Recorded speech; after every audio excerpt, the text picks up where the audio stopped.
buenas noches o madrugadas. Te damos la bienvenida a un nuevo episodio de Murmullos de la Oscuridad, donde las voces que se ocultan en las sombras por fin encuentran quien las escuche. Hoy traemos un episodio especial, uno que fue recopilado con sumo cuidado, por respeto y por la crudeza de lo que estás por escuchar. Las historias de esta noche fueron enviadas por elementos de las fuerzas de seguridad, policías, soldados y personal que día a día enfrenta el peligro desde la realidad, pero que en ciertos turnos también han tenido que mirar de frente a lo sobrenatural. Patrullajes que terminan con encuentros imposibles, entidades que se aparecen en operativos de madrugada, la figura sin rostro de una mujer, cámaras de seguridad que captan lo que el ojo humano no logra ver, reos que murmuran y zonas de sierra donde la brujería, nahuales y algo más todavía protegen su territorio. Te invitamos a escuchar hasta el final, pero también a compartirlo con alguien que trabaje en seguridad o que haya sentido que algo lo seguía en medio de la noche. Porque esta vez, más que nunca, la pregunta se vuelve urgente. ¿Qué tan valiente eres? ¿Te atreves a permanecer aquí, entre los murmullos de la oscuridad?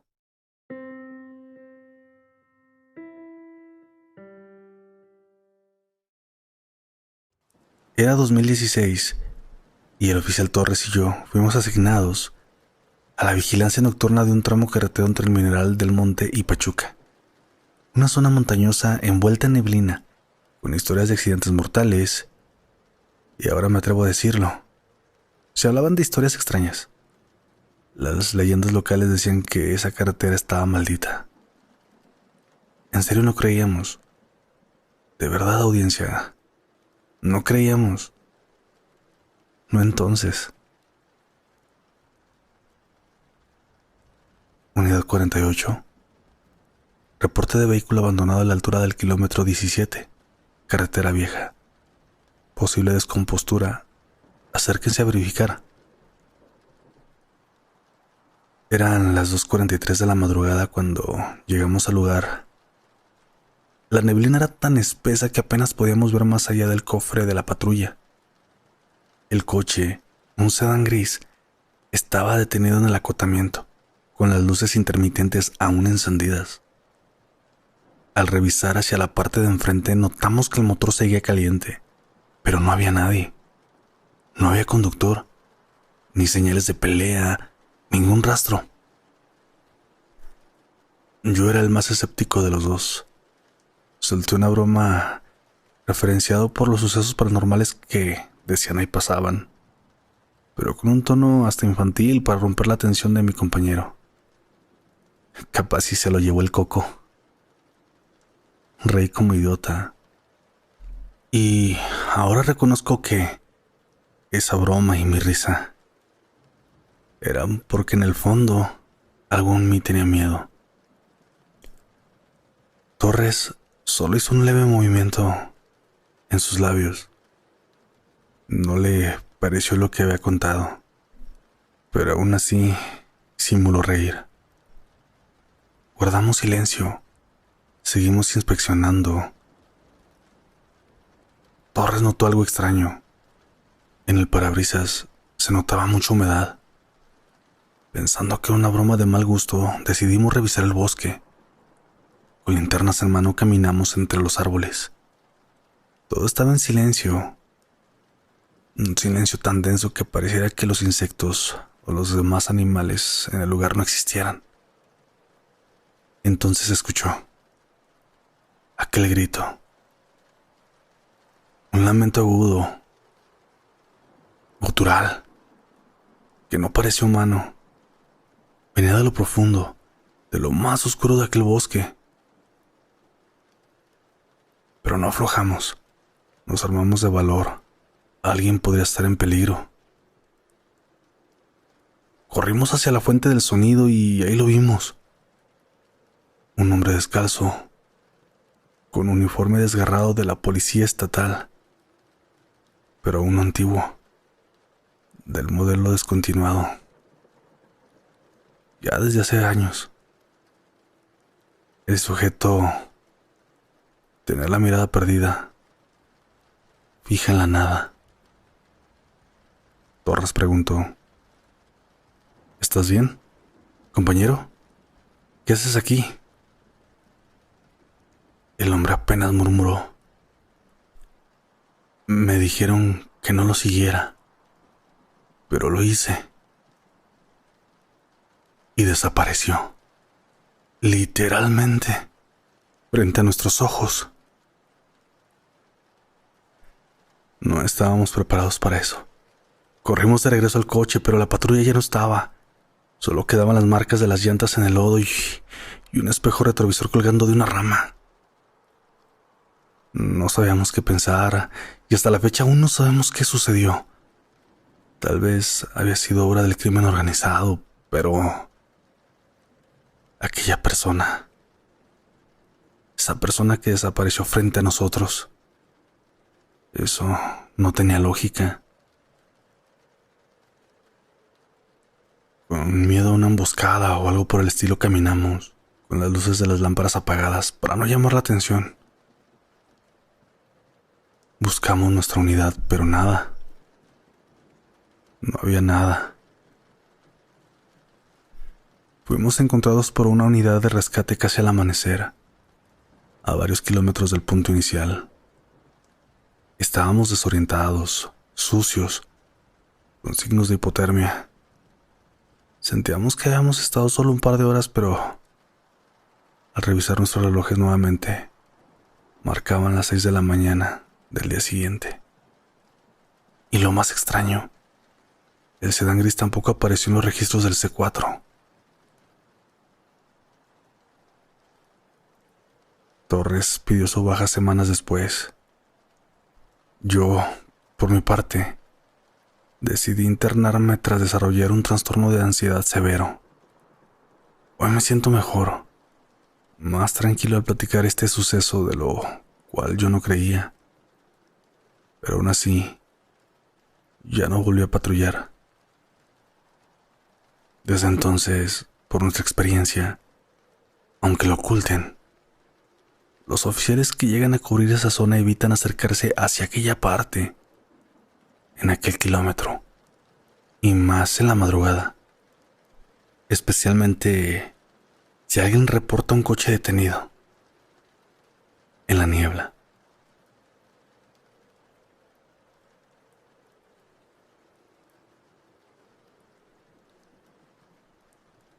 En el 2012 pertenecía a un pelotón de reconocimiento y fue enviado a las faldas de la Sierra Madre del Sur.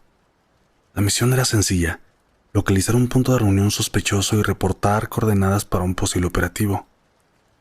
El terreno no era difícil, la humedad era abrumante.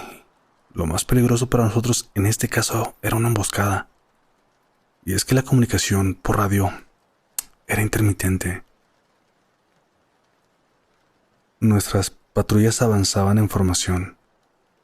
El líder del grupo era el teniente Márquez, hombre respetado, serio, que como cualquiera de nosotros, o al menos la mayoría, no se dejaba llevar por supersticiones. Todo marchaba bien hasta que uno de los soldados, durante el camino, un joven llamado Ortega, pidió permiso para detenerse a orinar. Márquez le dio 5 minutos. El muchacho se alejó unos metros y desapareció entre los árboles. Pasaron 10 minutos, luego 15. Márquez ordenó una búsqueda rápida. Ortega no respondió a los llamados. Lo que encontraron fue su rifle, perfectamente colocado contra un árbol, y sus botas, vacías, justo al lado. Lo más extraño es que el suelo no tenía huellas. Nada indicaba que alguien se hubiera movido en la zona. Tampoco se escucharon ruidos. Inspeccionamos, pero no había nada. Adentrarnos significaba correr el riesgo de una emboscada prematura. Márquez tomó la decisión de regresar y seguir con la tarea. Consternados, obedecimos. Las siguientes 2 noches, mientras acampábamos en silencio, todos escuchamos lo mismo. Pasos alrededor del campamento y un murmullo que salía de la espesura, pero siempre con la misma frase: no debiste entrar. Cada intento de salir en búsqueda terminaba en desorientación total. Las brújulas giraban sin sentido. Los mapas parecían no coincidir con el terreno. Fue hasta que un día un anciano de la región se acercó al campamento y ahí las cosas empezaron a cobrar sentido. El anciano nos dijo que esa zona estaba protegida por los que ya no están aquí, que en el pasado fue usada como cementerio ceremonial de antiguos guerreros indígenas y que cada vez que alguien rompía el pacto del silencio, uno debía quedarse.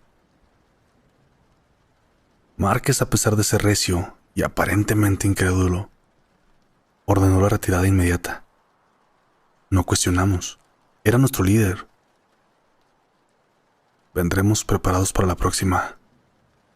Lo de Ortega no fue una simple desaparición y no quiero correr un riesgo por si sí o por si no, dijo con voz firme.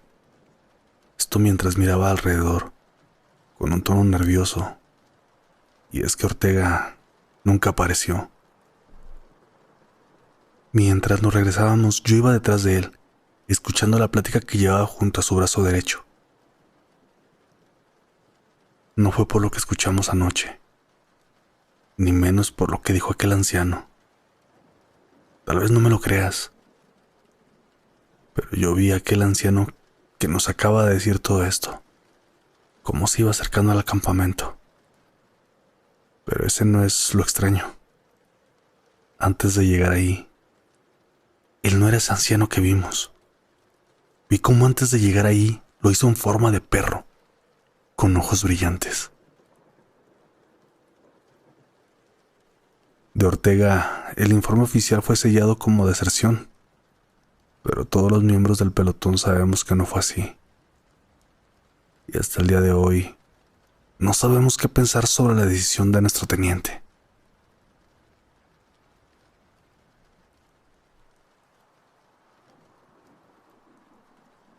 Con esta historia no busco convencer a nadie.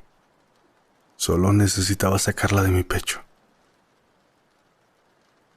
Trabajé en la alcaldía Gustavo Amadero, en el turno nocturno. Ya llevaba 6 años de servicio cuando ocurrió algo que rompió por completo mi lógica. Fue en una noche que parecía ser común. Patrullaba junto a mi compañero el sector 54, cubriendo zona entre Lindavista y la zona de la Raza, a las 3:01 de la madrugada. Fue esa hora cuando sonó el radio. Unidad 648, respondan por favor. Tenemos reporte de altercado en el edificio Juárez 301, piso 4, departamento 402. Pero ese llamado era imposible. El edificio Juárez 301 fue desalojado desde el 85. Colapsó parcialmente durante el terremoto y fue clausurado. Ningún habitante, ningún reporte en C5. Sin embargo, la voz en la radio era clara y estaba usando la frecuencia oficial de la policía. Pensé que era una broma, pero mi compañero, más joven y con miedo en los ojos, me insistió. Vamos, no es verdad, ¿cierto? ¿Y si es una frecuencia intervenida? Pero por protocolo tuvimos que ir. Al llegar, confirmamos una vez más, el edificio estaba tan deteriorado, tal cual como lo recordábamos, pero el portón principal estaba abierto. Nerviosos tomamos valor. Comenzamos a subir los pisos con linternas. El lugar olía a humedad, a moho y algo más difícil de describir, como cables quemados. En el piso 4, el pasillo estaba lleno de grafitis y basura, excepto por una puerta, la del 402. Estaba limpia, impecable, como si alguien la mantuviera.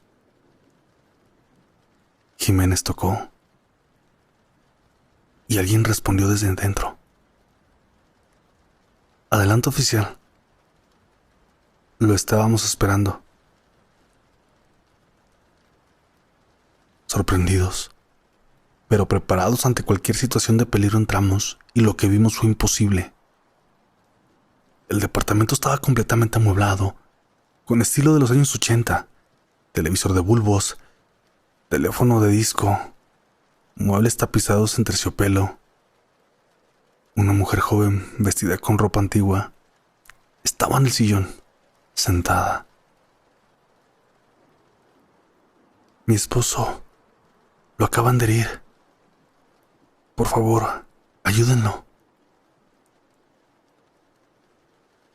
Al fondo, un hombre tendido en el suelo gemía con una herida en el abdomen. La escena parecía de telenovela, como montada. Pero entonces noté que el reloj de pared marcaba exactamente las 3:01 y no se movía. Intenté pedir apoyo por radio, pero cuando lo hice la frecuencia estaba muerta. Mi compañero me tocó el hombro para señalarme hacia el piso. Aquel tipo ya no estaba. Volteé enseguida hacia el otro lado. La mujer también había desaparecido. Solo quedaba el televisor encendido mostrando una imagen en blanco y negro. Me perdí por un momento. Algo me atrapó de ese televisor. Cuando reaccioné, me encontraba solo en el lugar. Mi compañero también había desaparecido. Así que salí corriendo de la habitación gritando el nombre de él. Lo encontré horas después en la azotea, en estado de shock. Dijo que había estado siguiendo voces, que le pedían que saltara. Esa noche nos cambió a ambos, pero no dijimos nada. Desde entonces, recibir alertas en ese horario nos causa mucha incertidumbre, y más al no saber qué se nos llegará a pedir, o quién nos lo pedirá.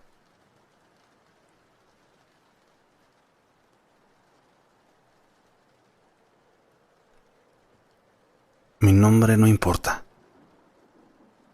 pero llevo casi 9 años trabajando frente a los monitores del C2 Norte. Me encargo del cuadrante 7B, colonias como La Villa, San Juan de Aragón, Vasco de Quiroga, zonas tranquilas a veces, otras no tanto.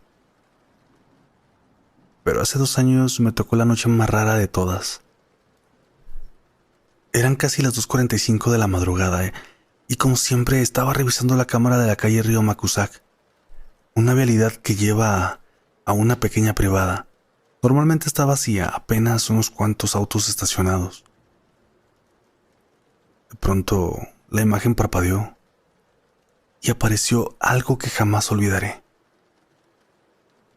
Un hombre, parado en medio de la calle, completamente inmóvil, mirando directamente hacia la cámara. Rostro borroso. No se movía ni pestañeaba. Lo raro es que esa cámara es fija y tiene una ligera distorsión por interferencia de los cables viejos.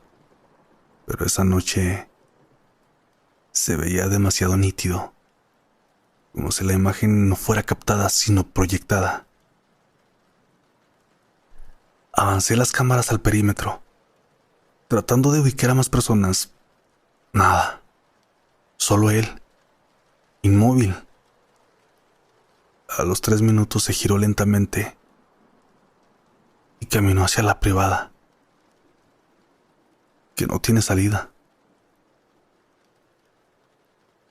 Mandé una patrulla. El oficial que llegó me habló directo por la frecuencia privada. Jefe, no hay nadie. Pero, ¿usted está jugando con la cámara o qué? ¿Por qué lo dices?, le respondí. porque estoy justo frente a la cámara y se está moviendo. Pero esa cámara no se mueve, le comenté. Aún así sé que tiene razón porque la imagen se movía. Ni él, ni yo entendíamos qué sucedía. Esa cámara fue reportada como averiada, pero no era un error técnico, lo sé. Cuando revisamos el historial, esa misma figura, ese mismo hombre, aparecía en la misma hora, año con año, el 3 de noviembre, desde 2015. Siempre igual, siempre a las 2:47. Nunca lo notamos hasta esa noche. La cámara fue desinstalada hace meses por motivos administrativos. Pero algunos operadores nuevos me han contado algo muy parecido. Oye, jefe, en la cámara 118, en la calle de atrás, hay un sujeto mirando fijo. ¿Lo ve? Y cuando la revisó, ya no hay nada. Pero en el fondo sé que es él. Y que algún día va a mirar directamente hacia mí, no hacia la cámara.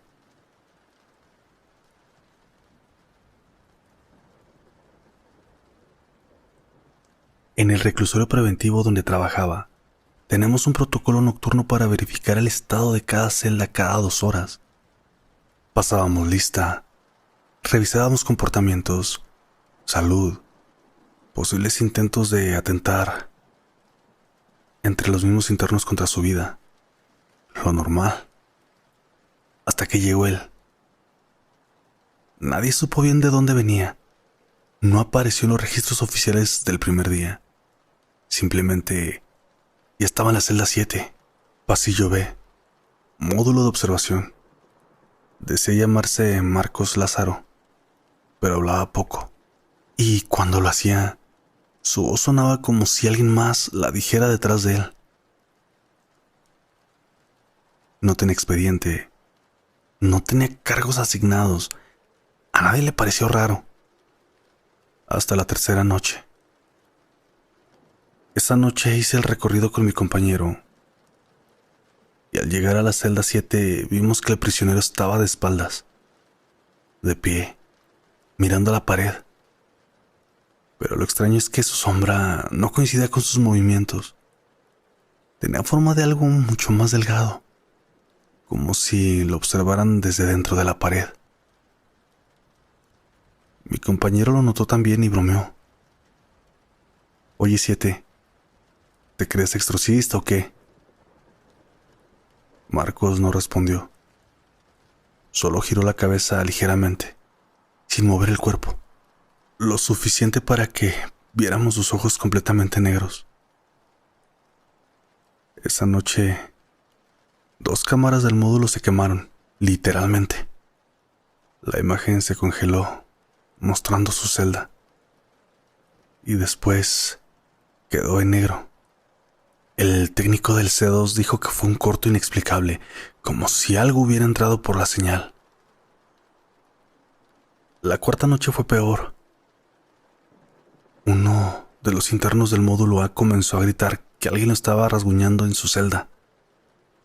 Al llegar, lo encontramos sangrando, con marcas de garras en la espalda.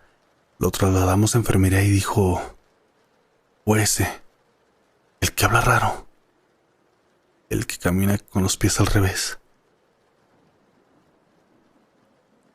Pensamos que estaba drogado, hasta que encontramos una figura tallada en sangre en la pared de su celda. Una estrella de 5 puntas invertida. Y a su lado, dibujada con lo que parecía hollín, una mano con 6 dedos. Pusimos a Marcos en aislamiento. Fue donde ya empezaron los rituales. Lo vimos por las rendijas de observación susurrando en un idioma antiguo, con voz grave, como si algo hablara a través de él. A veces cantaba, a veces lloraba, pero no con voz humana. La enfermera del turno de noche renunció después de escucharlo murmurar su nombre completo, incluyendo el segundo apellido que nunca había revelado a nadie del personal. Un día, al abrir su celda para llevarle la comida, lo encontramos parado sobre su litera, rodeado de marcas en el suelo, como ceniza negra. En la pared había escrito una frase en náhuatl. Según nos dijo el traductor de la UNAM, un náhuatl antiguo. Ya despertaron los que sangran sin cuerpo. Por mi parte, esa fue la última noche que trabajé allí, porque durante el último recorrido encontré algo imposible. Todas las puertas de las celdas estaban abiertas, todos los reos dormidos, en paz, excepto él. La celda 7 estaba vacía, pero en el suelo había una silueta humana calcinada, como si alguien se hubiera derretido en el sitio. Y grabado en la pared, con fuego: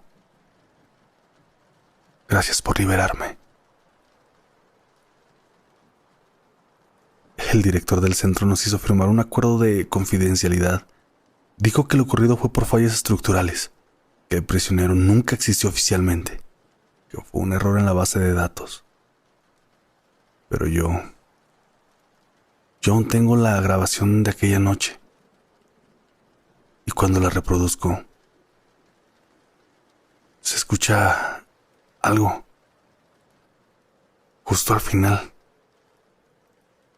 Una voz grave, rasposa, desde dentro de la celda, diciendo: fuiste tú quien me abrió. Ahora debes verme cada noche. Y sí, cada noche, cuando cierro los ojos, ahí está, en la esquina de mi cuarto, parado con la misma sombra que no le pertenece. Y cuando abro los ojos, ya no hay nada. Pero el olor a ceniza permanece.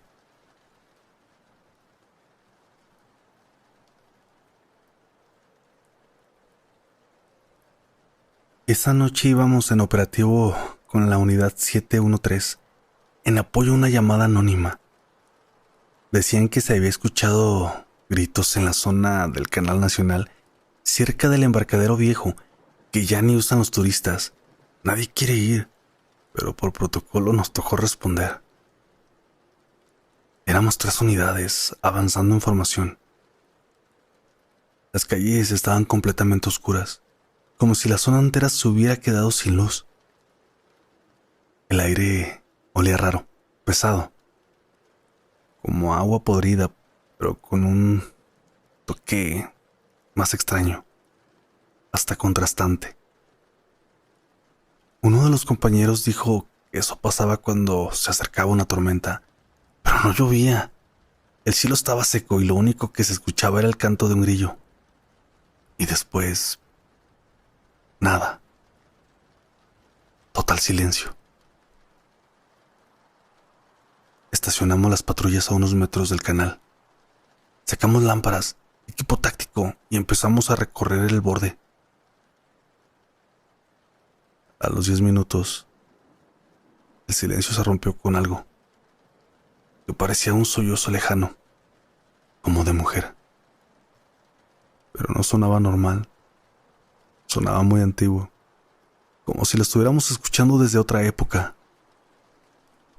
Mi radio se volvió loco. Interferencia, estática, voces cruzadas, hasta que en medio del ruido se escuchó algo claro. Aunque susurrado, claro. ¡Ay, mis hijos!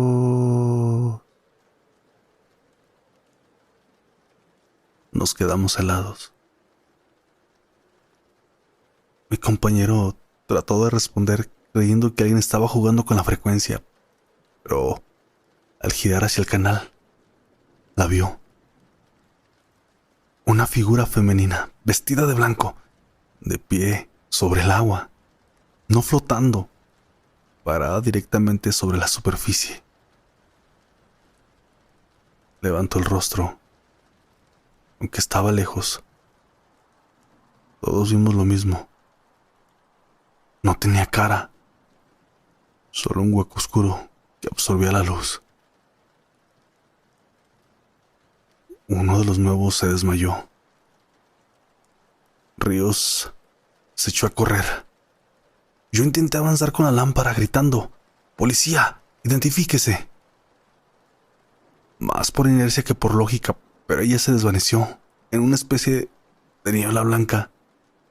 Y al disiparse, vimos algo peor.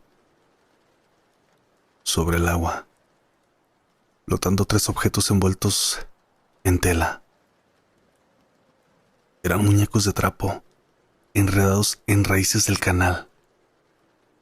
Y uno de ellos tenía un uniforme de miniatura de policía hecho a mano, con nuestras placas cosidas en el pecho. Esa noche regresamos sin informe, sin parte oficial. Lo único que se mencionó fue operativo sin novedad. Pero yo lo sé. Lo que vimos esa noche no fue una alucinación, audiencia. Fue para mí una advertencia. Porque desde entonces, cada que paso por esa zona, la radio suelta estática justo a la misma hora. Y entre la estática, logro escuchar: «Devuélvanmelos».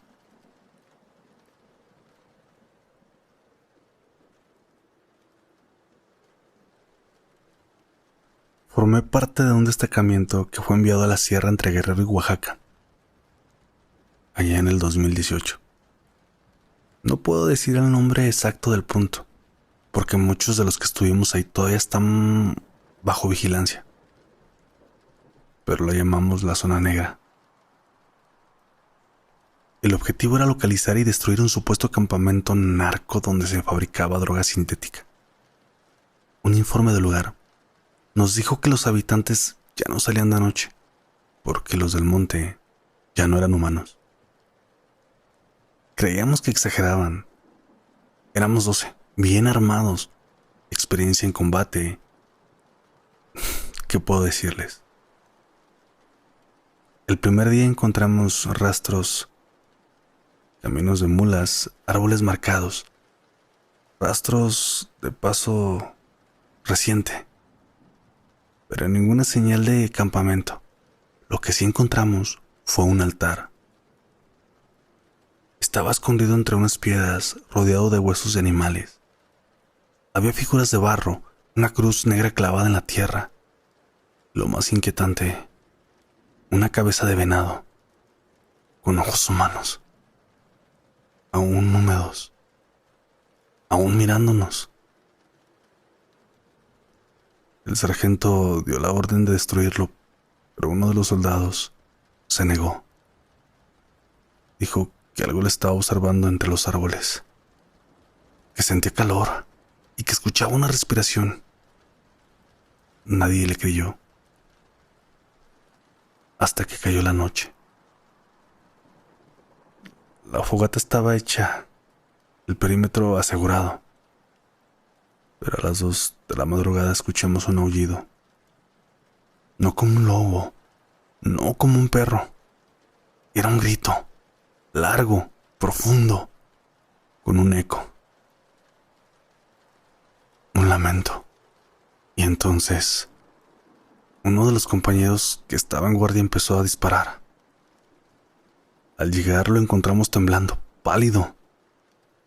No era un animal, era un hombre con cabeza de coyote. Iba en 4 patas y se metió entre los árboles. Revisamos la zona. No había nada, ni rastros, ni sangre. Pero los árboles tenían marcas de garras a 1.5 metros del suelo, como si algo enorme hubiera arañado la corteza. Nadie durmió. Al amanecer encontramos símbolos tallados en las piedras, símbolos de santería, cruces invertidas, figuras con ojos en la frente y nombres escritos con sangre seca. Y eso fue solo el segundo día. Para el cuarto, perdimos comunicación con la base. Las radios solo emitían susurros, literalmente, susurros que repetían nombres. Uno de ellos era el mío. Martínez desapareció esa noche. Y al buscarlo, lo encontramos a varios metros del campamento, de rodillas, murmurando en otro idioma, en otra lengua, con la boca llena de tierra. Dijo que el jaguar lo había llamado, que no debimos pisar ese monte. Esa noche vimos cosas que aún no logro explicar. Ojos en la oscuridad que no eran de animales. Luces que flotaban a lo lejos, pero cuando te acercabas, se alejaban entre risas. Y lo peor, la criatura. Medía casi 2 metros, piel gris, cara de anciano y patas de venado. No caminaba, se arrastraba por los árboles, como si se deslizara. Nos observó por minutos. No hicimos un solo disparo, nadie se movió. Solo se desvaneció. Al día siguiente nos replegaron. Dijeron que la misión se había cancelado por razones climatológicas. Pero yo sé la verdad. Nos mandaron allá sabiendo que algo habitaba en ese monte. Algo antiguo. Algo que protege la tierra para ciertos brujos. Desde entonces, tengo sueños. Sueño que me hundo en la tierra. Que algo llama por mi nombre, con voz de animal y de mujer al mismo tiempo.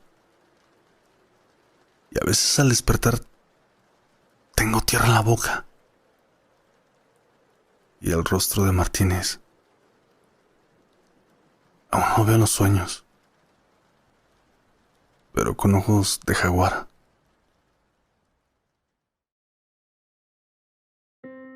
Audiencia, esta noche fuimos testigos de relatos que aparecen en los informes oficiales, historias contadas por quienes protegen nuestras calles, nuestras fronteras, pero que de vez en cuando se enfrentan a algo que no pueden controlar.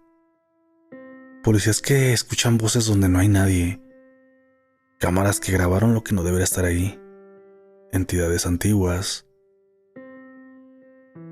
que solo se manifiestan ante los ojos de quienes se atreven a cruzar ciertos límites. Son advertencias, castigos, o simplemente somos intrusos en territorios que nunca nos pertenecen.